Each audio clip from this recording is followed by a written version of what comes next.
Friends, welcome back to our channel. आज के इस वीडियो में हम लोग 7 मार्च और 8 मार्च के करंट अफेयर्स का रिवीजन करेंगे। पहला क्वेश्चन है, भारत बांग्लादेश के बीच संयुक्त नदी आयोग की बैठक कहाँ प्रारंभ हुई है? या प्रारंभ हुई है कोलकाता में। संयुक्त नदी आयोग, इसकी 86 नंबर की बैठक, इसका आयोजन किया गया कोलकाता में। भारत और बांग्लादेश के बीच में यह बैठक होती है।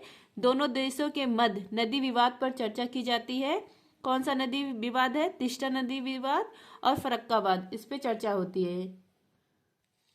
नेक्स्ट है लल्लन टॉप, भारत और बांग्लादेश के बीच में 3 बीघा कॉरिडोर हुआ है। इसके लिए 100वां संविधान संशोधन हुआ है। भारत और बांग्लादेश के बीच में बोंगो सागर अभ्यास, संप्रीति अभ्यास होता है। बांग्लादेश की सीमा भारत से मैक्सिमम लगती है कितनी? 4096 किलोमीटर। और कौन कौन से राज्य सीमा बनाते हैं बांग्लादेश से? पश्चिम बंगाल, मेघालय, असम, त्रिपुरा, मिजोरम। बांग्लादेश, इसको नदियों का देश कहा जाता है। मुद्रा है टका, राजधानी है ढाका। 1971 में यह आजाद हुआ था। नेक्स्ट आपका, भारतीय नौसेना ने किस देश में आयोजित सी ड्रैगन 2025 अभ्यास में भाग लिया है? गुलाम देश में आयोजित किया गया सी ड्रैगन अभ्यास 2025। इसका आयोजन किया गया गुआम देश या प्रशांत महासागर में है। या नेवी का अभ्यास है। 5 देश ने इसमें भागीदारी की है, USA, Japan, India, Australia, south Korea. पनडुब्बी रोधी अभ्यास है यह। नेक्स्ट है शून्य रेखा, यह त्रिपुरा और बांग्लादेश के बीच में है। मालाबार अभ्यास 4 देश मिलकर करते हैं, India, USA, Australia, Japan. Friend, जिसको भी टेलीग्राम ज्वाइन करना, आप लोग टेलीग्राम पर सर्च करेंगे @justdutia चैनल आ जाएगा, टेलीग्राम ज्वाइन कर सकते हैं। इसका लिंक मैं डिस्क्रिप्शन में भी दे दूंगी। नेक्स्ट है आपका, नाइट फ्रैंक की वेल्थ रिपोर्ट के अनुसार भारत को दुनिया के सबसे बड़े वैश्विक धन केंद्रों में कौन सा स्थान मिला है? चौथा स्थान मिला है। वेल्थ रिपोर्ट यह जारी करता है नाइट फ्रैंक संस्था, इंग्लैंड की संस्था है, इसके द्वारा जारी किया जाता है। वैश्विक धन केंद्र में पहला स्थान पर है यूएसए, दूसरा है चाइना का स्थान, तीसरा है जापान का और चौथा स्थान है भारत का। नेक्स्ट है आपका इंपॉर्टेंट क्वेश्चन, फीफा ने विश्व कप 2026 से किसे प्रतिबंधित किया है? तो पाकिस्तान को प्रतिबंधित कर दिया है फीफा विश्व कप 2026। फीफा, इसका हेडक्वार्टर है ज्यूरिख, स्विट्जरलैंड में। 1904 में स्थापना होती है। हेड कौन है? इन्फेंटिनो। पहला जो वर्ल्ड कप हुआ था फीफा 1930 में हुआ था, उरुग्वे में हुआ था और विजेता भी उरुग्वे बना था। 2022 वाला कतर में हुआ था, विजेता बना था अर्जेंटीना, उप विजेता बना था फ्रांस। 2026 का जो फीफा वर्ल्ड कप है यह नॉर्थ अमेरिका महाद्वीप, यूएसए, कनाडा, मैक्सिको में होगा। ये जो फीफा वर्ल्ड कप है इसमें 3 देश बैन है, पाकिस्तान, रूस, कांगो। नेक्स्ट आपका, खेलो इंडिया पैरा गेम्स 2025 कहाँ प्रारंभ होंगे? दिल्ली में। खेलो इंडिया पैरा गेम्स 2025 सेकंड संस्करण है, दिल्ली में आयोजित किया जा रहा है। शुरू कौन किया है? मनसुख मंडाविया, खेल मंत्री। 6 खेल इसमें शामिल है। 1230 एथलीट भाग ले रहे हैं और फुटबॉल इस बार शामिल नहीं किया गया था। जब पहला संस्करण था उसमें फुटबॉल शामिल किया गया था, इस बार नहीं शामिल किया गया। पहला संस्करण यह भी आयोजित किया गया था दिल्ली में। नेक्स्ट है पैरा ओलंपिक खेल 1960 रोम, यहाँ से इसकी शुरुआत होती है। जनक इसके कौन है? डॉक्टर गुडमैन है। भारत भाग लेता है 1968 में, तब भारत ने कोई पदक नहीं जीता था जब भाग लिया था। पदक जीता 1972 में, पहला स्वर्ण पदक आता है। मुरलीकांत पाटेकर जीतते हैं तैराकी में। इन्हीं पर चंदू चैंपियंस जो मूवी है वो बनी है। अभी हाल ही में इनको अर्जुन लाइफ टाइम अचीवमेंट का अवार्ड भी प्रदान किया गया है। नेक्स्ट है आपका, अंतर्राष्ट्रीय करियर से संन्यास की घोषणा करने वाले दिग्गज खिलाड़ी शरद कमल, इनका संबंध किस खेल से है? Table tennis. शरद कमल, इनका संबंध है टेबल टेनिस से। इन्होंने संन्यास की घोषणा कर दी है। जो टेबल टेनिस है या जिस टेबल पर खेला जाता है उसको बोर्ड कहा जाता है। पेरिस ओलंपिक में उद्घाटन समारोह में ध्वजवाहक शरद कमल और पीवी सिंधु थे। नेक्स्ट आपका, 1991 में राजीव गांधी खेल रत्न अवार्ड इसकी शुरुआत की जाती है और पहली बार यह अवार्ड दिया जाता है विश्वनाथ आनंद। फिर इसका नाम चेंज हो जाता है और नाम हो जाता है 2021 में मेजर ध्यानचंद खेल रत्न अवार्ड। जब नाम चेंज होता है तो उसके बाद पहली बार यह किसको दिया जाता है? शरद कमल को। इसकी इनामी राशि कितनी है? 25 लाख रुपए। इस बार 4 लोगों को प्रदान किया गया। मानिका बत्रा, श्रीजा अकुला, ये भी टेबल टेनिस की फेमस खिलाड़ी है। नेक्स्ट आपका, राष्ट्रीय रोपवे विकास कार्यक्रम पर्वतमाला परियोजना के तहत रोपवे परियोजना को कहाँ मंजूरी मिली है? उत्तराखंड में। पर्वतमाला परियोजना रोपवे विकास के लिए उत्तराखंड में स्टार्ट की गई है, पीएम मोदी के द्वारा यह स्टार्ट की गई है। उत्तराखंड में गोविंद घाट से हेमकुंड साहिब जी चमोली, इसके बीच में रोपवे बनेगा। 12.4 किलोमीटर यह रोपवे रहेगा। इसकी क्षमता 11,000 व्यक्ति पर डे रहेंगे। ऐसे ही सोनप्रयाग से केदारनाथ के बीच में रोपवे बनेगा 12.9 किलोमीटर लंबा।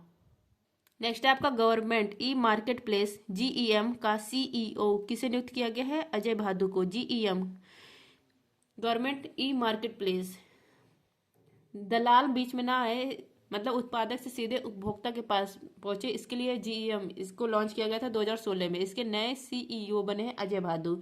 आरबीआई के कार्यकारी निदेशक बने डॉक्टर सुजीत रत्नाकर। नेक्स्ट है आपका जन औषधि दिवस 2025 कब मनाया गया? 7 मार्च को। जन औषधि दिवस यह मनाया जाता है 7 मार्च को। सप्ताह अगर पूछे जन औषधि सप्ताह तो यह 1 से 7 मार्च को मनाया जाता है। क्यों मनाते हैं? तो सस्ती दवा, सेम साल्ट की दवा मिले, जेनरिक दवाइयाँ रहे, इसको प्रमोट करने के लिए जो गवर्नमेंट है प्रमोट करने के लिए यह दिवस मनाती है। राष्ट्रीय पोषण माह सितंबर माह है। नेक्स्ट है आपका राष्ट्रीय पशुधन मिशन के तहत गौ समृद्ध मवेशी बीमा योजना कहाँ प्रारंभ हुई है? केरल में।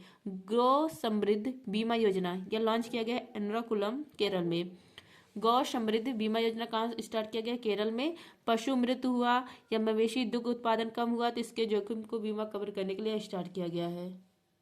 नेक्स्ट है डॉक्टर सुरबिनो बोस को आतिथ्य शिक्षा में क्रांति लाने हेतु किया गया सम्मानित। नेक्स्ट है राष्ट्रपति द्रौपदी मुर्मू ने विविधता का अमृत महोत्सव का किया उद्घाटन। अब देखिए 8 मार्च करंट अफेयर। बारबाडोस के मानद ऑर्डर ऑफ फ्रीडम अवार्ड से किसे सम्मानित किया गया है? नरेंद्र मोदी जी को। बारबाडोस इसकी राजधानी क्या है? ब्रिज टाउन है। बारबाडोस इसके द्वारा ऑर्डर ऑफ फ्रीडम अवार्ड दिया जाता है और यह अवार्ड मिला है नरेंद्र मोदी, पीएम नरेंद्र मोदी को। क्यों मिला है? कोविड-19 में सहायता इन्होंने दी थी इसलिए मिला है। बारबाडोस में ही T20 वर्ल्ड कप का फाइनल मैच खेला जाता है इंडिया और साउथ अफ्रीका के बीच में। विजेता कौन बनता है? इंडिया। नेक्स्ट है आपका Bhutan, Nigeria, Dominica, Papua New Guinea, Fiji, रूस, मिस्र, इन सब का सर्वोच्च सम्मान पीएम मोदी को मिला है। EY entrepreneur of the year का अवार्ड मिला है निखिल कामत को, जीरोथ कंपनी के मालिक हैं। नेक्स्ट है institute for economics and peace के ग्लोबल टेररिज्म इंडेक्स 2025 में शीर्ष स्थान पर कौन है? बुर्किनो फासो है। ग्लोबल टेररिज्म इंडेक्स 2025 आतंकवाद से प्रभावित देश, पहले स्थान पर है बुर्किनो फासो, सेकंड स्थान है पाकिस्तान का, 14वीं रैंक है इंडिया की। नेक्स्ट है रणनीति बिटकॉइन रिजर्व स्थापित करने का कार्यकारी आदेश किसने जारी किया? यूएसए ने। यूएसए के राष्ट्रपति डोनाल्ड ट्रंप किस पार्टी से? रिपब्लिकन पार्टी से। इन्होंने कार्यकारी आदेश जारी किया है रणनीतिक बिटकॉइन रिजर्व इसकी स्थापना के लिए। बिटकॉइन क्या होता है? क्रिप्टो करेंसी, वर्चुअल करेंसी, आभासी मुद्रा है। ब्लॉकचेन टेक्नोलॉजी पर कार्य करती है बिटकॉइन। यूएसए यह इसकी राजधानी वाशिंगटन डीसी है, पोटोमैक नदी के किनारे है। यहाँ पर न्यूयॉर्क शहर है, हडसन नदी के किनारे यह शहर स्थापित है। यहाँ के उपराष्ट्रपति है जेडी वेंस। FBI जैसे हमारे यहाँ CBI होता है ऐसे यूएसए में FBI होता है, इसके हेड बने हैं काश पटेल। नेक्स्ट है अंतर्राष्ट्रीय महिला दिवस कब मनाया जाता है? 8 मार्च। अंतर्राष्ट्रीय महिला दिवस 8 मार्च को मनाया जाता है। इस बार का थीम है सभी महिलाओं और लड़कियों के लिए अधिकार, समानता, सशक्तिकरण। नेक्स्ट है राष्ट्रीय महिला दिवस या 13 फरवरी को मनाया जाता है। इस दिन सरोजिनी नायडू जी का बर्थडे रहता है। 1925 कानपुर अधिवेशन में अध्यक्ष बनती हैं। उत्तर प्रदेश की पहली महिला गवर्नर हैं। गोल्डन थ्रेशोल्ड बुक इन्हीं की है। नेक्स्ट है इलेक्ट्रॉनिक्स और सूचना प्रौद्योगिकी मंत्रालय ने AI इनोवेशन के लिए किसका अनावरण किया है? AI course, compute portal, I got AI। Mighty मंत्रालय इसके मंत्री अश्वनी वैष्णव, इनके द्वारा AI इकोसिस्टम मजबूत करने के लिए पहल स्टार्ट की गई है। AI कोर्स, कंप्यूट पोर्टल और आई गॉट AI। और साथ ही में इन्होंने बात की है हनुमान और भाषणी। हनुमान क्या है? बहुभाषी चैटबॉट है। भाषणी क्या है? AI भाषा अनुवाद मंच है। नेक्स्ट है AI सम्मेलन पहला हुआ था बैचले इंग्लैंड में, दूसरा सियोल साउथ कोरिया में, तीसरा पेरिस फ्रांस में। नेक्स्ट है आपका गार्डीव मिसाइल की विशेषता कौन सी है? तो यह VVRAAM beyond visual range air to air missile है। अस्त्र MK3 अस्त्र क्या था?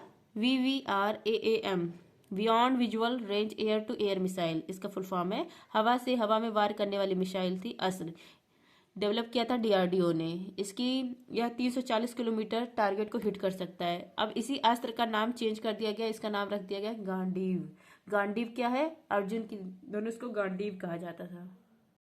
नेक्स्ट आपका भारत की पहली active pharmaceutical ingredients green hydrogen और 2G एथेनॉल की एकीकृत विनिर्माण सुविधा कहाँ स्थापित होगी? हिमाचल प्रदेश में। हिमाचल प्रदेश का टारगेट है 2026 तक हिमाचल प्रदेश को भारत का पहला हरित ऊर्जा वाला राज्य बनाना। इसके लिए हिमाचल प्रदेश ने सोलन जिला यहाँ से भारत की पहली एक्टिव फार्मास्यूटिकल इंग्रेडिएंट्स और ग्रीन हाइड्रोजन और 2G इथेनॉल इसकी एकीकृत विनिर्माण सुविधा स्थापित करने की घोषणा की है। यहाँ के मुख्यमंत्री है सुखविंदर सिंह सुक्खू। नेक्स्ट है महिलाओं की सुरक्षा और सम्मान सुनिश्चित करने के लिए प्रोजेक्ट हिफाजत किसने प्रारंभ किया है? पंजाब ने। प्रोजेक्ट हिफाजत यह लॉन्च किया गया है पंजाब के द्वारा। इसका उद्देश्य है महिलाओं को सुरक्षा और सम्मान प्रदान करना। नेक्स्ट है आपका सेना की क्षमताओं को दर्शाने वाला शौर्य वियतनाम उत्सव कहाँ प्रारंभ हुआ है? बिहार में। शौर्य वियतनाम उत्सव यह प्रारंभ किया गया बिहार, यहाँ पर पूर्वी चंपारण मोतिहारी में स्टार्ट किया गया है। तीनों सेनाओं इसमें शामिल हैं। अपनी सेना के बारे में जानो, यह अभियान स्टार्ट किया गया है, मतलब अपनी सेना को जानो। यहाँ के मुख्यमंत्री है नीतीश कुमार, गवर्नर है आरिफ मोहम्मद खान। नेक्स्ट आपका देश की पहली महिला विधि सचिव बनने का गौरव किसने हासिल किया है? अंजू राठी राणा। अंजू राठी राणा यह देश की पहली महिला विधि सचिव नियुक्त हुई हैं। नेक्स्ट ब्रिटिश भारत के पहले विधि आयोग के हेड कौन? मैकाले। और आजाद भारत के पहले विधि आयोग के head MC Setalvad. I hope friends revision class पसंद आएगा। थैंक यू, जय हिंद।